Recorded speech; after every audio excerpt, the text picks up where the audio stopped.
வேட்பாளர் சி அன்புமணி அவர்களை கொடுத்த மருத்துவர் ஐயா அவர்களுக்கும்,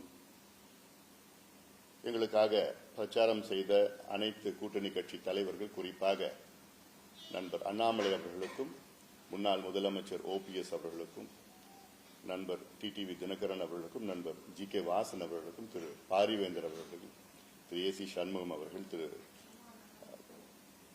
தேவநாதன் அவர்கள், திரு ஜான் பாண்டியன் அவர்கள் உள்ளிட்ட அனைத்து கூட்டணி கட்சி தலைவர்களுக்கும், தொண்டர்களுக்கும், நிர்வாகிகளுக்கும் நன்றி. முக்கியமாக பாட்டாளி மக்கள் கட்சியின் அனைத்து நிர்வாகிகள், தொண்டர்களுக்கும், குறிப்பாக மாநில நிர்வாகிகள், மாவட்ட ஒன்றிய கிளை நிர்வாகிகள் 20 நாட்களாக களத்தில் அங்கேயே தங்கி அங்கேயே கடுமையாக பணியாற்றி கௌரவமாக பெற்ற கிட்டத்தட்ட 56,300 வாக்குகள் பெற்றிருக்கின்றோம். அத்துணை நிர்வாகிகளுக்கும் இந்த நேரத்தில் நன்றிகளை தெரிவிக்கின்றேன். இந்த தேர்தலில் நடந்தது உங்களுக்கு நன்றாக தெரிஞ்சிருக்கும், குறிப்பாக ஊடக நண்பர்களுக்கு தெரிந்திருக்கும். உலக அளவிலே இந்த தேர்தலில் திமுக எப்படி வெற்றி பெற்றார்கள் என்று எல்லாருக்கும் தெரியும். பணத்தை கொடுத்து, பொருளை கொடுத்து, அதிகாரத்தை வைத்து வெற்றி பெற்ற திமுக அது உண்மையான வெற்றி கிடையாது. அதாவது நேர்மையான முறையில் ஒரு பைசா செலவில்லாமல் நாங்கள் பெற்ற 56,300 வாக்குகள், இதுதான் உண்மையான வெற்றியாக நாங்கள் கருதுகிறோம். கிட்டத்தட்ட 250 கோடி ரூபாய் பணத்தை திமுக இந்த இடைத்தேர்தலில் செலவு செய்திருக்கிறது. அதாவது 6,000 ரூபாய் பணமும் 4,000 ரூபாய் பொருளாக கொடுத்திருக்கிறது. இதில் 34 அமைச்சர்களில் 33 அமைச்சர்கள் களத்தில் இருந்தார்கள். 125க்கு மேல் சட்டமன்ற உறுப்பினர்கள், 30க்கு மேல் நாடாளுமன்ற உறுப்பினர்கள், மாவட்ட பெருந்தலைவர்கள், டிஸ்ட்ரிக்ட் சேர்மன், யூனியன் சேர்மன் போன்றவர்கள் எல்லாம் அங்கேயே தங்கி அங்கேயே வீடுவீடாக சென்று தேர்தலில் வாக்குகளை கேட்கவில்லை, மாறாக பணத்தை கொடுத்து வாக்குகளை பெற்றார்கள். 3 தவணையாக திமுக வாக்காளர்களுக்கு பணத்தை கொடுத்தார்கள். அன்றாடம் அரிசி மூட்டைகள், அப்புறம் எண்ணெய், பருப்பு, புடவைகள், மூக்குத்தி, கம்மல், என்னென்ன பொருள் கொடுக்கணுமோ அத்தனையும் அன்றாடம் கொடுத்தார்கள். இது உலகத்துக்கு தெரிந்தது, ஆனால் தேர்தல் ஆணையத்துக்கு தெரியவில்லை என்றால் நினைத்து பார்த்தாலே எனக்கு அதாவது வெக்கக்கேடு. தேர்தல் ஆணையம், தமிழ்நாட்டினுடைய தேர்தல் ஆணையம் தேவையா அப்படின்னு ஒன்னு யாரோ இருக்காங்களா? அப்படின்னு யாரா இருந்தாங்கன்னா he is unfit for this job. He is completely unfit for this job. உங்களுக்கு எதுக்கு ஒரு அதிகாரம், உங்களுக்கு எதுக்கு ஒரு அலுவலகம், உங்களுக்கு எதுக்கு ஒரு சம்பளம்? முதல்ல உங்களுக்கு துணையா எதுக்கு இவ்வளவு அதிகாரிகள்? உலகத்தில் எல்லாத்துக்கும் தெரியுது, அங்க பணத்தை கொடுக்கறாங்க, பொருளை கொடுக்கறாங்க, எல்லாமே தினம் அங்க 2000 திமுக வாகனங்கள் அங்கேயே தங்கி இருக்குது, அங்கேயே சுத்திட்டு இருக்கிறாங்க கொடியை போட்டு. அங்க ஒவ்வொரு கிராமத்திலையும் ஒரு திமுகல ஒரு பந்தல் போட்டு வச்சிருக்காங்க. அந்த பந்தலுக்கு 25,000 ரூபாய் செலவாகுது. கிட்டத்தட்ட 300 பந்தல் போட்டு வச்சிருக்காங்க. எத்தனை கோடி செலவு? Election expenses. நேரம் அந்த வேட்பாளரை தகுதி நீக்கம் செஞ்சிருக்கணும், எப்பயும் செஞ்சிருக்கணும், நேர்மையான முறையில் தேர்தல் நடந்தது. ஆனா இதெல்லாம் தெரியவே தெரியலன்னு ஒரு தேர்தல் ஆணையர் சொல்றாருன்னா அவர் எப்பேற்பட்டவர்? அதான் சொல்றீங்க, அன்பிட் ஃபார் திஸ் ஜாப். அவர் மட்டும் இல்ல, இருக்கிற அவருக்கு உடந்தையா இருக்கின்ற அத்தனை பேரும். இது இப்படிதான் ஒரு இடைத்தேர்தல் நடத்தணுமா? இது ஒரு ஜனநாயக கேலி கூத்து. இதற்கு முதலமைச்சர் பெருமையா சொல்றதுக்கு எதுவுமே தெரியல எனக்கு. என்ன பெருமை முதலமைச்சர் சொல்லிட்டு இருக்காரு? விக்கிரவாண்டிக்கு போனீங்க, காசு கொடுத்தீங்க, ஓட்டு வாங்கினீங்க, இது ஒரு பெருமையாது? ஆனாலும் அதை மீறி அந்த தொகுதி மக்கள் எங்களுக்கு நேர்மையான முறையில் வாக்களித்தார்கள். இன்னொன்னு, நான் அந்த தொகுதி மக்களை நான் குறை சொல்ல மாட்டேன். ஏன்னா விக்கிரவாண்டி தொகுதி தமிழ்நாட்டில் மிக மிக மிக மிக ஒரு பின்தங்கிய ஒரு தொகுதி. அது இந்த மாவட்டம், விழுப்புரம் மாவட்டம் ஒரு பின்தங்கிய மாவட்டம். அதுல வாழ்வாதாரம் கிடையாது, விவசாயம் வானம் பார்த்த பூமி, வேலை வாய்ப்பு கிடையாது, தொழிற்சாலை கிடையாது. தமிழ்நாட்டிலே அதிக தனிநபர் வருமானத்துல கடைசியில் இருக்கிற மாவட்டம். பெர் கேபிட்டா தலை வருமானம் சொல்றது அது கடைசியில் இருக்கிற பகுதி. அவங்களுக்கு 500 ரூபாய் பெரிய பணம். விக்கிரவாண்டி தொகுதி வாக்காளர்கள் 500 ரூபாய் பெரிய பணம். அவங்க கிட்ட போய் 10,000 ரூபாய் கொடுத்தா என்ன பண்ணுவாங்க? கொடுத்தவங்களுக்கு ஓட்டு போட்டு தான் ஆவாங்க. ஏன் 10,000 ரூபாய் கொடுத்தா உதவிட ஓட்டு போட்டுருவாப்ல யார் கொடுக்குறாங்களோ. இதான் சொல்றேன். யாரோட 10,000 கொடுத்து ஓட்டு போட போறாங்க. அந்த அளவுக்கு 10,000 ரூபாய்க்கு பணமும் பொருளும் கொடுத்து ஓட்டு போட்டிருக்காங்க மக்கள். நான் அவங்களை குறை சொல்ல மாட்டேன். ஏன்னா இந்த மக்களை 77 ஆண்டுகள் சுதந்திரம் அடைந்து இந்த நிலைமையில தான் வச்சிருக்கிறாங்க இவங்க ஆளுங்கட்சிக்காரங்களும் ஆண்டு கொண்டிருக்கின்றவர்கள். ஏன்னா இவங்க படிச்சாங்கன்னா வேலைக்கு போயிட்டாங்கன்னா தெளிவாயிட்டாங்கன்னா இவங்களுக்கு ஓட்டு போட மாட்டாங்க. அதனால இந்த மக்களை இப்படியே அடிமையா வச்சிருக்கணும், இப்படியே வேலை இல்லாம வச்சிருக்கணும், இப்படியே கூலியா வச்சிருக்கணும். இதுதான் திராவிட மாடல். இந்த திராவிட மாடல் தான் ஸ்டாலின் அவர்கள் சொல்கிறார். திராவிட மாடல்னா என்ன?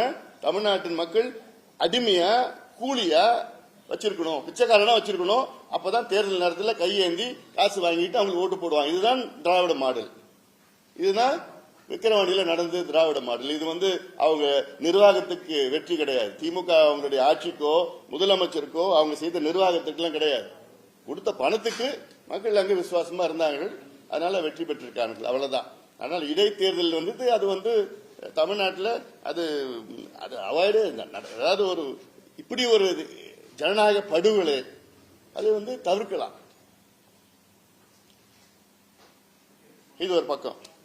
அதனால இந்த தேர்தலில் மீண்டும் சொல்வது, இது எங்களுக்கு ஒரு சுயமரியாதையுடன் நாங்கள் பெற்ற வாக்குகள், ஒரு கௌரவமாக நாங்கள் பெற்ற வாக்குகளாக நாங்கள் பார்க்கின்றோம். அதை நான் கம்பேர் பண்ணல. ஆனாலும் கடந்த இடைத்தேர்தல், ஈரோடு இடைத்தேர்தலில் அதிமுக பாஜக கூட்டணி அவங்க 2 பேரும் சேர்ந்து வாங்கின வாக்குகள் 43,000 வாக்குகள் வாங்கியிருக்கிறாங்க.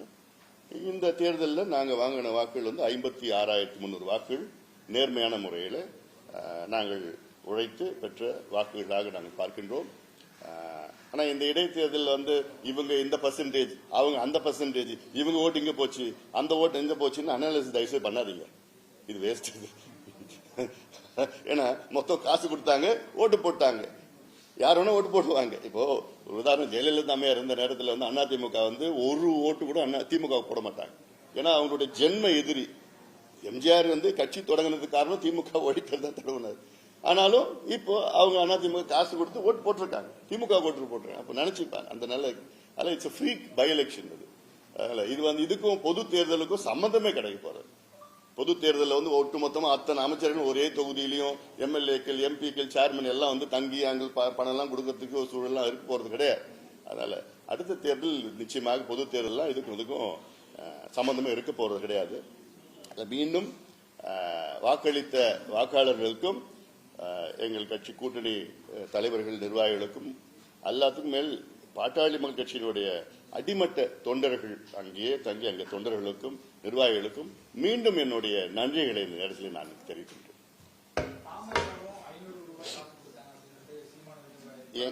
எங்கேயாவது நீங்க ப்ரூவ் பண்ணுங்க பார்க்கலாம். இதெல்லாம் சொல்லி பேசிக்கலாம் வெளியில. எங்கேயாவது ப்ரூவ் பண்ணுங்க பார்க்கலாம். எங்கேயாவது ப்ரூவ் பண்ணுங்க. எங்கிட்ட இருந்தா தானே கொடுக்கறதுங்க. நாங்க பாட்டாளிகள்.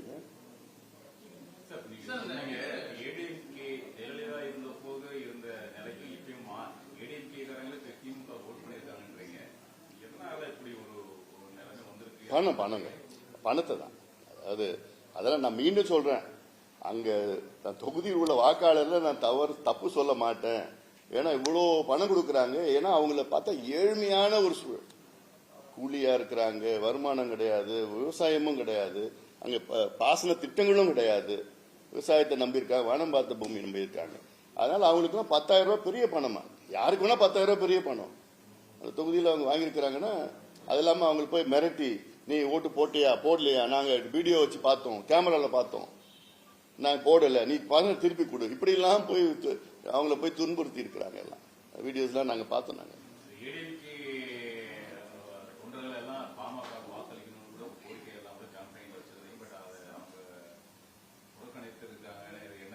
இல்ல, நாங்க அது உள்ள இன்னும் அனலைஸ் பண்ணல. நாங்க எங்களுக்கு இன்னும் ஒரு நாள் ஆகும். அது யார் யார் எந்தெந்த பூத்துல எப்படி ஓட்டு எங்களுக்கு வந்திருக்கு, யார் போட்டிருக்கா, அது அவங்க எந்தெந்த ஓட்டு அப்படின்னு நாங்க இன்னும் அனலைஸ் பண்ணிட்டு நான் அது உங்க கேள்விக்கு பதில் சொல்லுவேன்.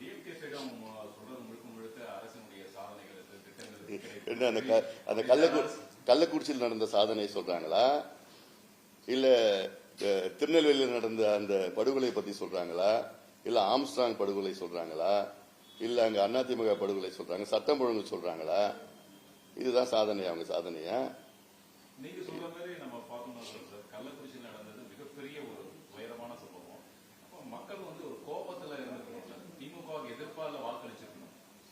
நிச்சயமா கோபத்தில் இருக்கிறாங்க. அதாவது இந்த தேர்தல் மட்டும் நேர்மையான முறையில் நடந்திருந்தால் திமுக டெபாசிட் இழந்திருக்கும். அதுதான் கள நிலவரம். அவ்வளோ மக்கள் வந்து திமுக மீது கோபத்தில் தான் இருக்கிறாங்க. அங்க மட்டும் இல்ல, ஒட்டுமொத்த தமிழ்நாட்டில் கோபத்தில் தான் இருக்கிறாங்க. ஏன்னா இது கள்ளக்குறிச்சி வந்து பக்கத்து மாவட்டம் தான்.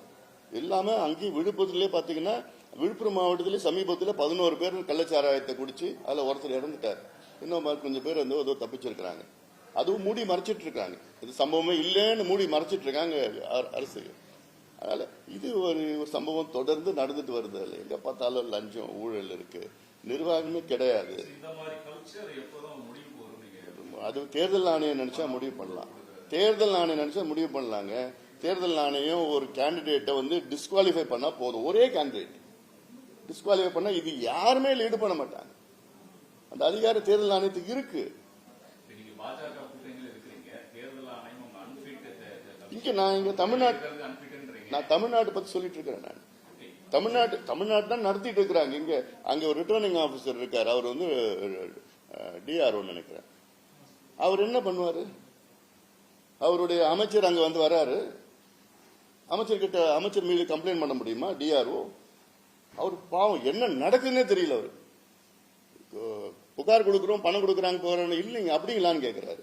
ஏங்க உங்களுக்கே தெரியலையா? என்ன உங்க வீட்லயும் பணம் வந்ததுன்னு சொன்னோம். வேற எப்படி வீடியோ இருக்கு. ஒரு திமுக நிர்வாகி பணம் கொடுக்கிறாரு, பணமே கொடுக்கிறாரு, திமுக சிம்பிள் வச்சுக்கிட்டு பணம் கொடுத்துட்டு இருக்காரு, ஓட்டு போடுங்கன்னு வீடியோ இருக்கு, ஆதாரம் இருக்கு. போய் கம்ப்ளைண்ட் கொடுக்கணும். இது வரைக்கும் எஃப்ஐஆர் பண்ண போடல.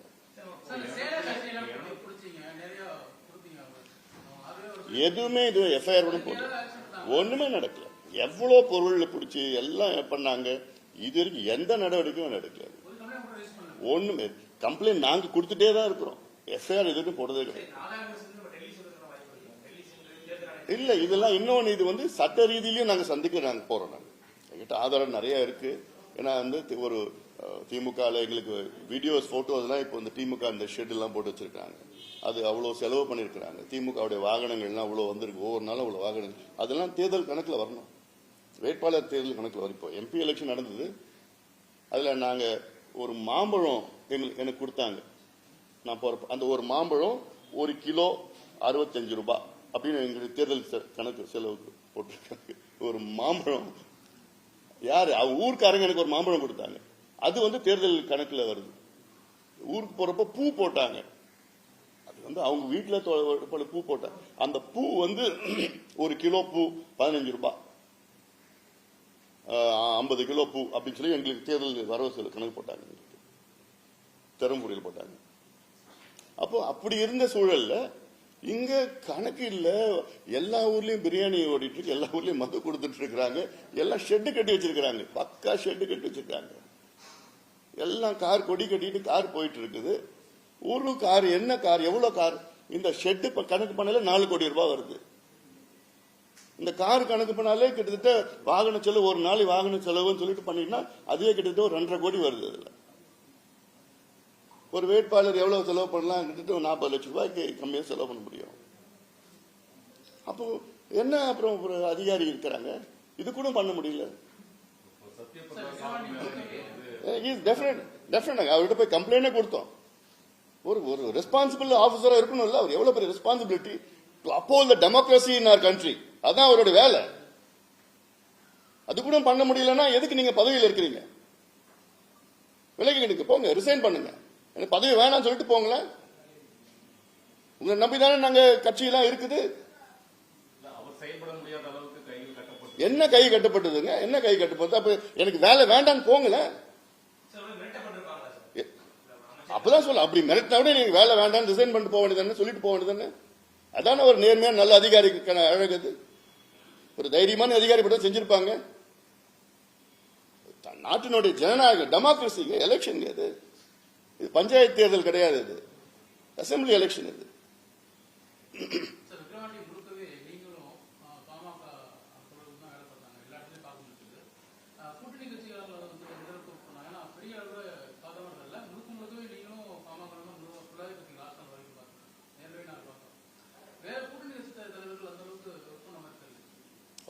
கூட்டணி அப்படிதான் இருக்கும். அது வந்தாங்க, வந்து பிரச்சாரம் எல்லாம் பண்ணிருந்தாங்க. அதுக்கெல்லாம் எலெக்ஷன் ஒரு கூட்டணி அப்படிதான் இருக்கும்.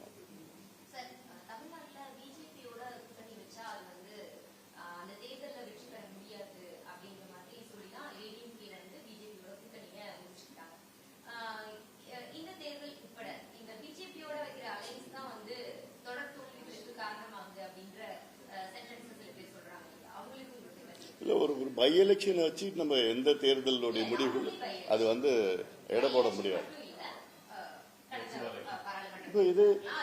இப்போ இதே பிஜேபி கூட கூட்டணி 2014 வச்சோம். அப்போ பாத்தீங்கன்னா திமுக ஒரு தொகுதியிலும் வெற்றி பெற முடியல. நாங்க எங்க கூட்டணியில 2 தொகுதியில வெற்றி பெற்றோம். ஒரு தேர்தல் ஒரு மாறும். ஒரு தேர்தல் நாடாளுமன்ற தேர்தல் வேற, சட்டமன்ற தேர்தல் வேற. சட்டமன்ற தேர்தலில் அமைக்கின்ற கூட்டணிகள், அங்க இருக்கின்ற சூழல்கள், அரசாங்கத்துக்கு மேல ஆன்டி இன்கம்பன்சி, இதெல்லாம் கணக்கெடுக்கணும். இப்போ போன சட்டமன்ற தேர்தலில் பாத்தீங்கன்னா அதிமுக 10 ஆண்டுகள் ஆட்சி செய்த பிறகும் அந்த கூட்டணிக்கு 75 இடங்கள் கொடுத்திருக்கிறாங்க, மக்கள் கொடுத்திருக்கிறாங்க. அது பெரிய விஷயமா நான் பாக்குறேன். நான் 10 ஆண்டுகள், இது சாதாரணது கிடையாது. அதனால அது ஒரு சூழல் மாறும். இப்ப திமுக ஆட்சி செய்துட்டு இருக்காங்க. நிச்சயமா அடுத்த முறை திமுக ஓட்டு போட போறது கிடையாது. அவங்க செய்யற ஊழல், அவங்க செய்யறது அந்த ஒரு பிரச்சனைகள், ஒரு தமிழ்நாட்டில் சட்ட ஒழுங்கு, இந்த கள்ளச்சாராயம், இந்த கஞ்சா விற்பனை எல்லாம் எவ்வளவு பெரிய ஒரு பிரச்சனை இருக்குது.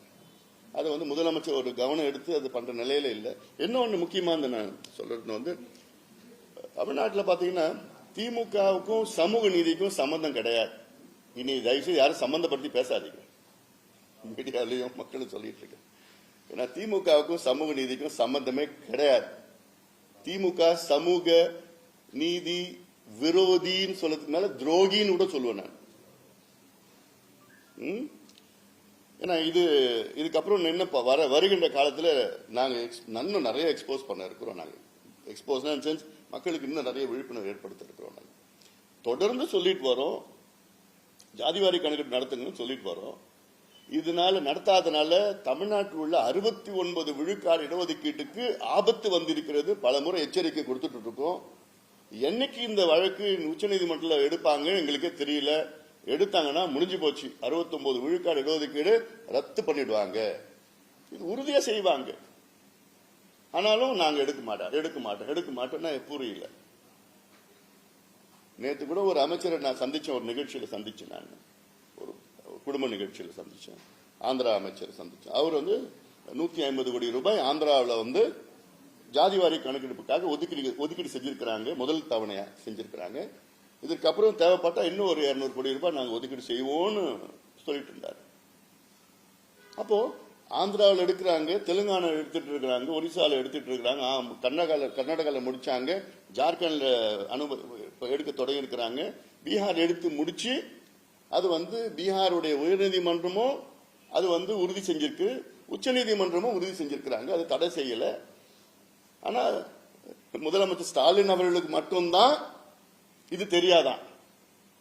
இந்தியாவில் எல்லா மாநிலத்துக்கும் தெரியுது. ஆனா ஒரே ஒருத்தர் தெரியலையா, முதலமைச்சர் ஸ்டாலின் அவர்களுக்கு அதிகாரமே இல்லப்பா, எங்களுக்கு மத்திய அரசு தான் செய்யணும். அது பாவம், அவர் சொல்லத்தான் சொல்ல போறாங்க. இப்படி ஒரு லா மினிஸ்டர் தமிழ்நாடுக்கு தேவையா? இது கூட தெரியாதா அவருக்கு? ஒரு சட்ட அமைச்சர் கூட தெரியாதா? அப்ப பீகார்ல நடந்தது என்னன்னு வச்சுக்கலாம். அப்ப அவர்கிட்ட தான் கேட்கணும், பீகார்ல நடந்தது என்ன, அது ஏன் தடை பண்ணலையே, அது என்னன்னு சொல்லி கேட்கணும். அவங்க கூட்டணி தானே ஆந்திராவில் இருக்காங்க, திமுக கூட்டணி தானே ஆந்திராவில் இருக்கிறாங்க. அவங்க கூட்டணி அங்க ஆந்திராவில் ஆரம்பிச்சுட்டாங்க. அப்ப அவங்க இவங்களுக்கு உடந்தே இல்லையா? அப்போ இது எவ்வளவு பெரிய ஒரு பொய்ய முதலமைச்சர் சொல்றாரு, அது சட்டமன்றத்தில் சொல்லிட்டு இருக்காரு. அப்போ உங்களுக்கு சமூக நீதி பேசுறதுக்கு எந்த தகுதியும் கிடையாது. அதாவது அடிப்படையில் ஒரு நல்ல ஒரு நிர்வாகம், நல்ல முதலமைச்சர் என்ன பண்ணுவாங்கன்னா, கிட்டத்தட்ட 60-70 ஆண்டு காலம் இடஒதுக்கீடு பெற்றிருக்கின்றவர்கள் அவங்க இன்னைக்கு எந்த நிலையில இருக்கிறாங்க? நீங்க பறவைகளை கணக்கெடுக்கிறீங்க, விலங்குகளை கணக்கெடுக்கிறீங்க, எல்லாம் நீங்க பேருந்துகள்ல போறதுக்கு மாணவர்களை கணக்கெடுக்கிறீங்க, பெண்களுக்கு நலத்திட்டங்கள் கொடுக்குறது பெண்களை கணக்கெடுக்கிறீங்க. இடஒதுக்கீடு கொடுக்கறது ஏன் உங்களுக்கு கணக்கெடுக்க மனசு வரல? ஏன்னா இவ்வளவு காலமா இடஒதுக்கீடு பெறுகின்ற மக்கள் எந்த நிலையில் இருக்கிறாங்க? இப்ப மலை குறவர்கள் இருக்கிறாங்க, அவங்கள நம்ம நரி குறவர்கள் சொல்றோம். இந்த குறவன் குறத்தி எல்லாமே நம்ம பழங்காலத்துல இருந்து உண்மையான தமிழர்கள். அவங்க என்ன நிலையில இருக்கிறாங்கன்னு யாருக்காவது தெரியுமா? எத்தனை பேர் இருக்கிறாங்க? படிச்சிருக்கிறாங்களா? வேலை இருக்குதா? வீடு இருக்குதா? பட்டதாரிகள் இருக்கிறாங்களா? இது தெரியறதுக்கு ஆர்வம் இல்லையா முதலமைச்சருக்கு? தமிழ்நாட்டில் எவ்வளவு மீனவர்கள் இருக்கிறாங்க? மீனவர்களுக்கு வீடு இருக்கா? குடிசையில் இருக்கிறாங்களா? படிச்சிருக்கிறாங்களா? படகுகள் இருக்கா? வலை இருக்குதா? வீட்டுல கழிப்பறைகள் இருக்கா? அது கணக்கெடுக்கிறது மனசு இல்லையா முதலமைச்சருக்கு? இது தெரிஞ்சுக்கிறது கூட முதலமைச்சருக்கு மனசு இல்லைன்னா அப்புறம் என்ன முதலமைச்சர்? இது சர்வே. இதுதான் ஜாதி வாரி சர்வே. நீ பேரை பிடிக்கலன்னா பேரை கூட மாத்திக்கங்க. எனக்கு ஜாதி அந்த பேரை பிடிக்கல, பேரை மாத்திக்கங்க. சோசியல் ஜஸ்டிஸ் சர்வேன்னு சொல்லுங்க. எடுத்து இந்த மக்கள் எப்படி இருக்கிறாங்க, எந்த நிலையில இருக்காங்க, அது பேரை மாத்திக்கங்க. நீங்க சமூக நீதி கணக்கெடுப்பு மாத்திக்கங்க. உங்களுக்கு பேர் பிடிக்கல ஓட்டு மட்டும் ஜாதியை பார்த்து ஓட்டு. ஏன் இந்த தேர்தலில் திமுக பெரிய கணக்கெடுத்தாங்க தெரியும்ல? விக்கிரவாணி இடைத்தேர்தலில் எந்தெந்த கிராமத்தில் எந்தெந்த ஜாதி, எந்தெந்த மதம், எந்தெந்த ஓட்டு, இதுக்கு லிஸ்ட் கையில் வச்சிருக்கிறான் தெளிவா. அதை வச்சுதானே காசு நிறைய கொடுத்தாங்க. போய் தேர்தலுக்கு நீங்க ஜாதி வாரி கணக்கெடுப்பு நடத்துவீங்க, ஓட்டுக்கு பணம் கொடுக்கறதுக்கு. ஆனா அவன் படிக்கிறதுக்கும் வேலைக்கும் நீங்க கணக்கெடுப்பு நடத்த மாட்டீங்க. இதுதான் உண்மையான திமுக. இதுதான் சமூக நீதியா?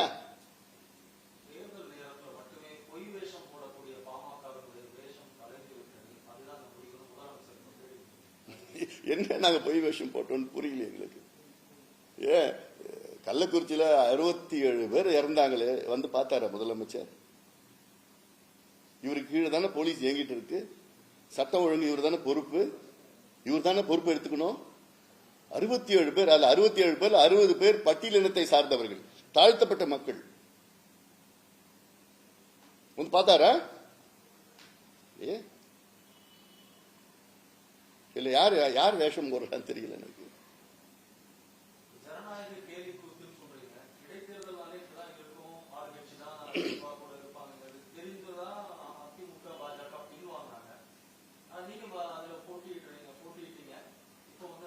நாங்க தைரியமா போட்டிட்டோம்.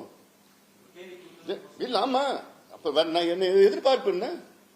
எனக்கு நியாயமா தேர்தல் நடக்கணும்னு எதிர்பார்ப்பு இருக்கு. அப்ப இப்படியே போயிடுச்சுன்னா என்ன செய்யணும்? நம்ம யாராவது அங்க போய் ஒரு சொல்லணும்ல, இது செய்தி சொல்லணும்ல. இது நாங்க களத்துல தைரியமா களத்துல போட்டிட்டோம், தைரியமா இறங்கணும், தைரியமா போட்டிட்டோம். நாங்க ஒரு கௌரவமான வாக்குகள் நாங்க பெற்றோம். நேர்மையான முறையில், நியாயமான முறையில் வாக்குகள் நாங்கள் பெற்றோம். நிச்சயமாக நாங்கள் அனைத்து கட்சிகளையும் அனைத்து இயக்கங்களையும் சார்ந்தவர்களை சந்தித்து மிகப்பெரிய முறையில் ஒரு விழிப்புணர்வு முதல்ல ஏற்படுத்தி அப்புறம் போராட்டங்கள்லாம் நாங்கள் நடத்த போறோம். இது தமிழ்நாட்டினுடைய எதிர்காலம். தமிழ்நாட்டினுடைய இளைஞர்களுடைய வேலைவாய்ப்பு, படிப்பு, வேலைவாய்ப்பு சம்பந்தமானது, சமூக நீதி சம்பந்தமானது. முக்கியமான பிரச்சனையை நான் பாக்குறேன். எல்லா கட்சியும் சார்ந்தவர்கள் நாங்கள் சந்திச்சு இதுதான் பிரச்சனை, 69 விழுக்காடு இடஒதுக்கீடு ஆபத்து இருக்கு, அதனால இது நடத்தணும், சமூக நீதிக்காக நடத்தணும் அப்படின்னு சொல்லிட்டு நிச்சயமா நாங்க சந்திச்சு நாங்க ஒரு போராட்டங்கள், விழிப்புணர்வு நிறைய செய்ய போறோம்.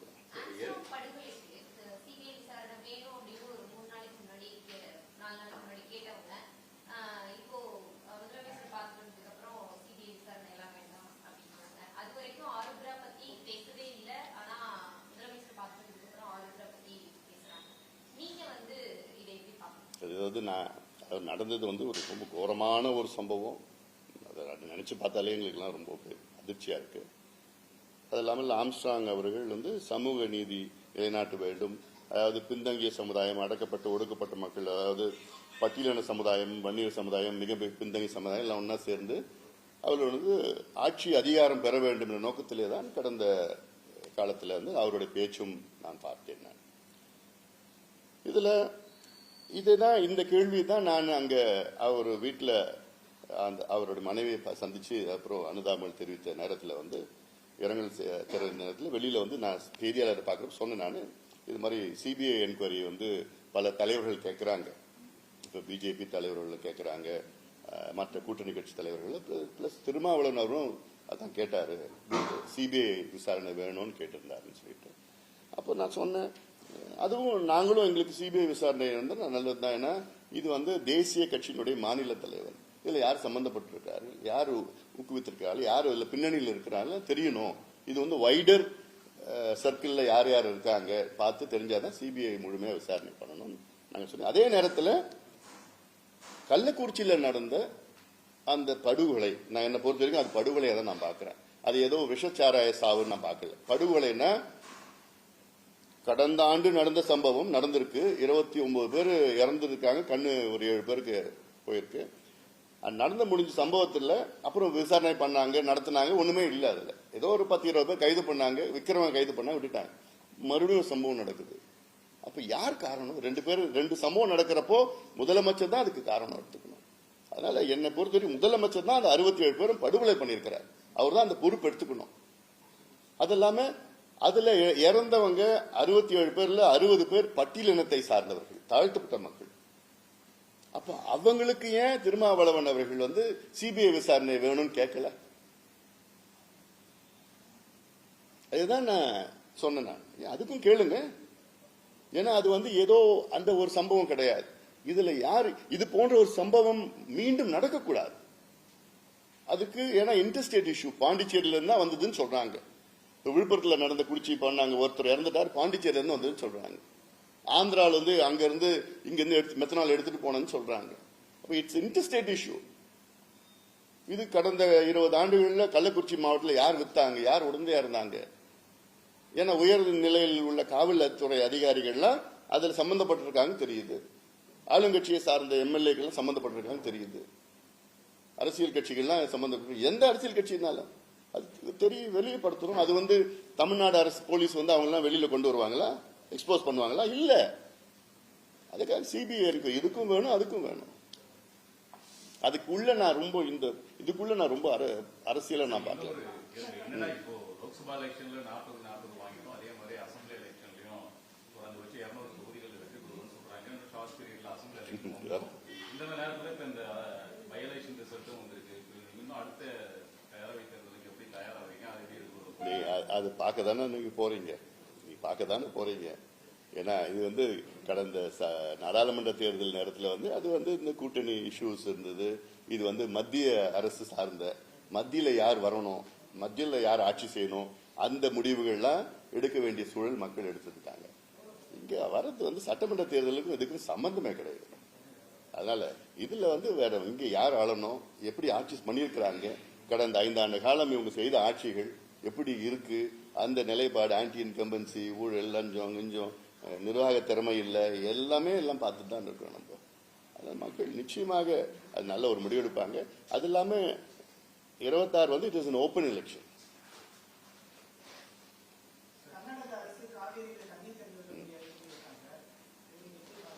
இது மிகப்பெரிய ஒரு துரோகமா நான் பாக்குறேன். நான் மத்திய காவேரி ஆணையம் வந்து கர்நாடக அரசிடம் ஒரு டிஎம்சி தான் கேட்டிருக்கோம், ஒரு டிஎம்சி தண்ணி திறந்து விடுங்கன்னு.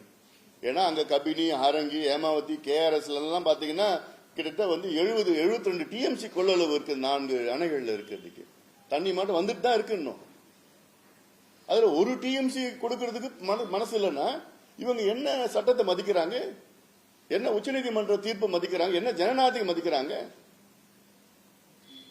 நம்ம உடனடியாக உச்சநீதிமன்றம் போகணும், அங்க வழக்கு போட்டு அவசர நிலை. ஏன்னா இங்க குறுவை முடிஞ்சு போச்சு, முடிச்சுட்டாங்க. வருஷம் கிட்டத்தட்ட 3 ஆண்டுகள் இருந்து ஜூன் 12ஆம் தேதி வந்து அங்க மேட்டூர் அணை திறந்தா குறுவை சாகுபடி அதுக்காக ஏதுவாக இருந்தது. இன்னைக்கு இல்ல. 5.5 லட்சம் ஏக்கர்ல பார்த்தா இன்னைக்கு 2.5 லட்சம் ஏக்கர் தான் குறுவை சாகுபடி. அல்ல இது நிச்சயமா என்னென்ன வகையில் அழுத்தம் கொடுக்கிறோமோ நாங்க நிச்சயமா செய்வோம். நாங்க அங்க இருக்கின்ற நீர்வளத்துறை அமைச்சர் இருக்கிறாங்க, எல்லாம் போய் பார்ப்போம். நாங்க எங்க சார்பில் நாங்க நிச்சயமா அழுத்தம் கொடுக்க போறோம். ஆனா மாநில அரசு கடமை என்ன, மத்திய அரசையும் போய் கேட்கணும். அது இல்லாம கர்நாடகா முதலமைச்சரை போய் சந்திக்கணும். சந்திங்க. சந்திரபாபு நாயுடு போயிட்டு அங்க போய் ரேவண்ணா முதலமைச்சர் போய் சந்திச்சார்ல, சந்திச்சு நமக்கு கொஞ்சம் தண்ணி கொடுங்க, எல்லாம் போய் பேசுங்க. பேசி இவங்க கூட்டணி தானே இருக்கிறாங்க, திமுக கூட்டணி தானே இருக்கிறாங்க, காங்கிரஸ் அங்க எலெக்ஷன் மட்டும்தான் கூட்டணியா? பேசுங்க. கேரளாவில் போய் இவங்க கூட்டணி தானே இருக்கிறாங்க, கேரளாவிலையும் போய் பேசுங்க. இப்ப பேசாம இன்னும் 2 வருஷத்துக்கு அப்புறம் பேச போறீங்களா? எப்ப பேசுவீங்க? எண்ணிக்கையில அதிக அளவில் இருக்கிற சமுதாயம் வந்து ஆட்சி கட்டத்தில் இருக்கணும்னு சொல்லிட்டு பாமக நிறுவனர் வந்து விருப்பம் தெரிவிச்சது. அது சீமான் வந்து உடன்படுறேன், இந்த இதெல்லாம் நான் வந்து உடன்படுறேன். எண்ணிக்கையில அதிக அளவில் இருக்கக்கூடிய சமுதாய மக்கள் வந்து ஆட்சி கட்டத்தில் இருக்கணும் அப்படின்னு பாமக நிறுவனர் கருத்து தெரிவிச்சது. சீமான் அதில் நான் உடன்படுறேன் அப்படின்னு சொல்லி கருத்து தெரிவித்தார். மக்கள் யாரு விரும்புறாங்களோ நிச்சயமா மக்கள் போடுற வாக்கு ஓட்டு தானே அதெல்லாம். வச்சிடலாமா?